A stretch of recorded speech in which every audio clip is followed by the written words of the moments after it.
Ukraine ने भले ही रूस के हवाई अड्डों पर हमला करके यूरोप और अमेरिका को खुश कर दिया, लेकिन ब्रिटेन ने दो टूक कहा है कि अब रूस ऐसा पलटवार करेगा जो यूक्रेन युद्ध को बेहद विनाशक बना देगा। ब्रिटेन ने तो अमेरिका से सीधी मांग की है कि अमेरिका जल्द से जल्द ब्रिटेन को ऐसे लड़ाकू विमान दे जो एटमी हथियारों से हमला कर सके। यूक्रेन से खूनी बदला शुरू, जंग में उतरा ब्रिटेन का एटम बम और विनाशक हुआ यूक्रेन युद्ध। ब्रिटेन ने यूएस से मांगे परमाणु बम वर्षण। भले ही यूक्रेन ने रूस में घुसकर उसके 5 एयरबेस उड़ा दिए हों, लेकिन रूस ने साफ संकेत दे दिए हैं कि यूक्रेन ने अपनी औकात से कहीं ज्यादा बड़ा हमला रूसी एयरबेस पर किया है और अब यूक्रेन को उसकी कीमत चुकानी होगी। रूस के 40 से लेकर 41 सैन्य विमान, जिसमें बम वर्षक भी शामिल हैं, तबाह हुए हैं, लेकिन रूस ने यूक्रेन पर नए सिरे से भीषण हमले शुरू कर दिए हैं। यूक्रेनी सेना ने खुद भी माना है कि यूक्रेन पर रूस ने बहुत बड़ा हमला, मिसाइल और ड्रोन हमला किया है, जिसकी वजह से भारी नुकसान हुआ है। खबर तो यहां तक आ रही है कि अमेरिका में इस हमले की तुलना सेकेंड वर्ल्ड वॉर में पर्ल हार्बर पर हुए हमले से की जा रही है, जिसमें जापानी आत्मघाती लड़ाकू विमानों ने हवाई में मौजूद अमेरिकी नौसेना के बेड़े को तबाह कर डाला था। पिछले 18 घंटे से जेलेंस्की और ट्रंप रूस पर हुए हमले का जश्न मनाने में जुटे, लेकिन पुतिन के जबरदस्त पलटवार को देखते हुए ब्रिटेन के पीएम कीर स्टॉर्मर ने अमेरिका से ऐसी मांग कर दी है जिससे साफ पता चलता है कि यूक्रेन युद्ध विनाशक दौर में पहुंच चुका है। ब्रिटेन ने रूसी खतरे को देखते हुए अमेरिका से परमाणु बम गिराने वाले लड़ाकू विमान की मांग की है, ताकि बेकाबू रूस को काबू किया जा सके। हम आपको यही दिखाने जा रहे हैं कि रूस पर हुए यूक्रेन के अब तक के सबसे बड़े ड्रोन हमले ने कैसे यूक्रेन युद्ध को तीसरे विश्व युद्ध के करीब पहुंचा दिया है। यूक्रेन और अमेरिका में रूस पर हुए हमलों के बाद जमकर डायलॉग बाजी चल रही है। यूक्रेनी और अमेरिकी पुतिन के रूस पर तंज कसते हुए कह रहे हैं कि कभी किसी को इतना भी मत डराओ कि डर ही खत्म हो जाए। अब यहां सवाल उठता है कि जिस यूक्रेन के साथ नेटो के 32 और यूरोप के 25 देश समेत 57 देश रूस के खिलाफ जंग में सीधे या फिर पर्दे के पीछे से जंग कर रहे हों, वो बेचारा, लाचार और कमजोर नहीं कहा जा सकता, बल्कि रूस अपने दम पर लगभग 1200 दिनों से जंग में टिका हुआ है। जिस तरह से 1 जून 2025 को यूक्रेन ने रूस के खिलाफ ऑपरेशन स्पाइडर वेब चलाया है, यूक्रेन के ड्रोन रूस के अंदर साइबेरिया तक घुस आए और उन्होंने रूस के 5 सैन्य हवाई अड्डों पर हमला किया और भारी तबाही मचाई, वो साबित करता है कि यूक्रेन ने अपने दम पर नहीं बल्कि 57 देशों की मदद के जरिए इतने बड़े ऑपरेशन को अंजाम दिया है। यही वजह है कि जैसे ही रूस के 5 एयरबेस पर खड़े 40 से लेकर 41 लड़ाकू विमान तबाह किए गए, उसके बाद से पुतिन की रूसी सेना यूक्रेन पर भूखे शेरों की तरह टूट पड़ी। इन्हीं हालातों को देखते हुए अब जंग में यूक्रेन का जमकर साथ दे रहे ब्रिटेन ने अमेरिका से मांग कर दी है कि यूक्रेन युद्ध बेहद विनाशक हो चुका है और अब अमेरिका अब ब्रिटेन को परमाणु बम से हमला करने वाले विमान तुरंत मुहैया कराए। ब्रिटेन ने शीत युद्ध के बाद पहली बार अपनी परमाणु रणनीति में बहुत बड़ा बदलाव कर दिया है। ब्रिटेन ने अब अमेरिकी लड़ाकू विमानों को परमाणु हथियारों से लैस करने की योजना बनाई है। ये कदम रूस से बढ़ते खतरे को देखते हुए उठाया गया है और इसे ब्रिटेन की परमाणु प्रतिरोधक क्षमता में सबसे बड़ा विस्तार माना जा रहा है। ब्रिटिश मीडिया रिपोर्ट्स के मुताबिक ब्रिटेन न्यूक्लियर हथियार दागने में सक्षम अमेरिकी लड़ाकू विमानों को खरीदने के लिए युद्ध स्तर पर बात कर रहा है। माना जा रहा है कि ब्रिटिश पीएम कीर स्टॉर्मर की सरकार इस मिशन पर तेजी से आगे बढ़ रही है, यानी अब दुनिया एक खतरनाक परमाणु युग में प्रवेश कर चुकी है। ब्रिटेन ये दिखाना चाह रहा है कि रिपोर्ट के मुताबिक ब्रिटेन के रक्षा सचिव जॉन हीली और सशस्त्र बलों के प्रमुख एडमिरल सर टोनी ब्राडकिन पारंपरिक परमाणु हथियारों की तुलना में कम शक्ति वाले गुरुत्वाकर्षण बमों को लॉन्च करने में सक्षम अमेरिकी लड़ाकू जेट विमानों को खरीदने की कोशिश कर रहे हैं। प्रधानमंत्री कीर स्टॉर्मर ने इसका समर्थन किया है और माना जा रहा है कि पेंटागन के साथ गहरे स्तर पर बातचीत चल रही है। इससे पहले फ्रांस ने रूसी खतरों का मुकाबला करने के लिए पूरे यूरोप में अपने परमाणु हथियारों की तैनाती का प्रस्ताव रखा था, जिसका जर्मनी के चांसलर फ्रेडरिक मर्ज ने समर्थन किया था। ब्रिटेन के पीएम कीर स्टॉर्मर ने दावा किया है कि मुझे पूरा यकीन है कि ऐसा कुछ नहीं होगा, लेकिन इसी को यकीनी बनाने के लिए ऐसा कुछ ना हो, हमें तैयार रहने की जरूरत है। हम रूस की तरफ से आ रहे खतरे को देखते हुए इसे नजरअंदाज नहीं कर सकते। हमने देखा है कि यूक्रेन में क्या हुआ।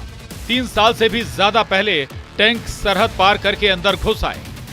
एक ऐसी घटना जिसको हम अपनी जिंदगी में कभी सोच भी नहीं सकते कि एक यूरोपीय देश पर हमला। रूस ने हाल के हफ्तों में दिखाया है कि वो शांति के बारे में गंभीर नहीं है और हमें तैयार रहना होगा। ब्रिटेन के पास फिलहाल लड़ाकू विमानों से परमाणु बम गिराने की क्षमता नहीं है। दुनिया में सिर्फ अमेरिका, चीन, रूस, भारत और फ्रांस के पास ही जल, नभ और थल से परमाणु हमला करने की क्षमता है।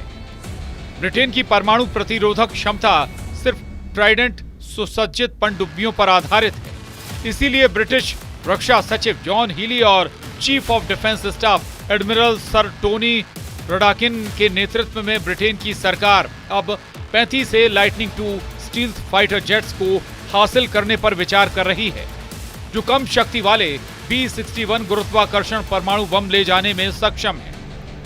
अगर दोनों देशों के बीच यह समझौता होता है तो फिर पनडुब्बियों के अलावा ब्रिटेन के पास लड़ाकू विमानों से भी परमाणु बमों को गिराने की क्षमता होगी।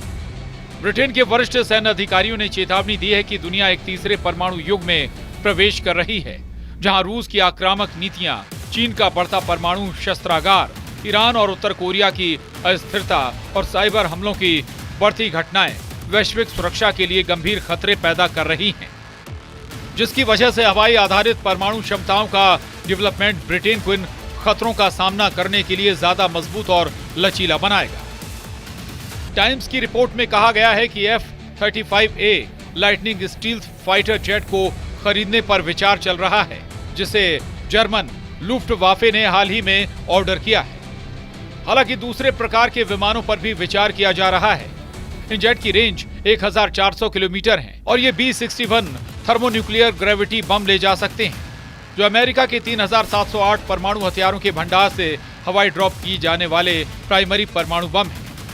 इसके अलावा ब्रिटिश सरकार ने 7000 किलोमीटर लंबी दूरी के हथियारों के उत्पादन की योजना भी बनाई है। इधर रूस के 5 एयरबेस पर यूक्रेन के ड्रोन हमलों से बौखलाए रूस ने यूक्रेन के पूर्वी इलाके में खौफनाक हमले शुरू कर दिए हैं। ज़पोरिज़िया के कई इलाकों पर रूस ने भयानक मिसाइल और ड्रोन हमले किए हैं। हम आपको बता दें कि यूक्रेन के रूसी एयरबेस पर हमले से कुछ ही घंटे पहले रूस ने यूक्रेन पर सबसे बड़ा ड्रोन हमला किया था। यूक्रेन की वायुसेना के मुताबिक कि रूस ने एक साथ 472 ड्रोन यूक्रेन के ऊपर भेजे, जो कि अब तक की सबसे बड़ी संख्या है। इसके साथ ही रूस ने 7 मिसाइलें भी दागी। ये दावे यूक्रेनी वायुसेना के संचार प्रमुख यूरी इग्राट ने किया है। यूरी इग्राट के मुताबिक मिलिट्री ट्रेनिंग यूनिट पर मिसाइल और ड्रोन से हमला किया गया था, जिसमें कम से कम 12 सैनिक मारे गए थे, वहीं 60 से ज्यादा घायल हो गए थे। जिस जगह पर हमला हुआ वो सीमा से 1000 किलोमीटर दूर है। फिर भी रूस के ड्रोन वहां हमला करने में कामयाब रहे। यानी रूस और यूक्रेन दोनों ने ही अपने अपने हमलों से साबित कर दिया है कि अब लंबी दूरी तक एक दूसरे के यहां पर हमला करना संभव है, और इसी कामयाबी को फिलहाल राष्ट्रपति जेलेंस्की बेच रहे हैं। यूक्रेन के राष्ट्रपति वोलोदिमीर जेलेंस्की ने दावा किया है कि अमेरिका के साथ मिलकर यूरोप के पास रूस से बेहतर हथियार हैं। हमारे पास मजबूत सामरिक समाधान भी हैं। इसको हमारे ऑपरेशन स्पाइडर वेब ने साबित कर दिया है। रूस को यह महसूस करना चाहिए कि उसका कितना बड़ा नुकसान हुआ है। यही बात उसे कूटनीति की ओर ले जाएगी। युद्ध में जब रूस बड़ा नुकसान उठाता है तो ये सभी के लिए स्पष्ट है कि यूक्रेन ही वो है जो डटा हुआ है, न सिर्फ अपने लिए बल्कि पूरे यूरोप के लिए।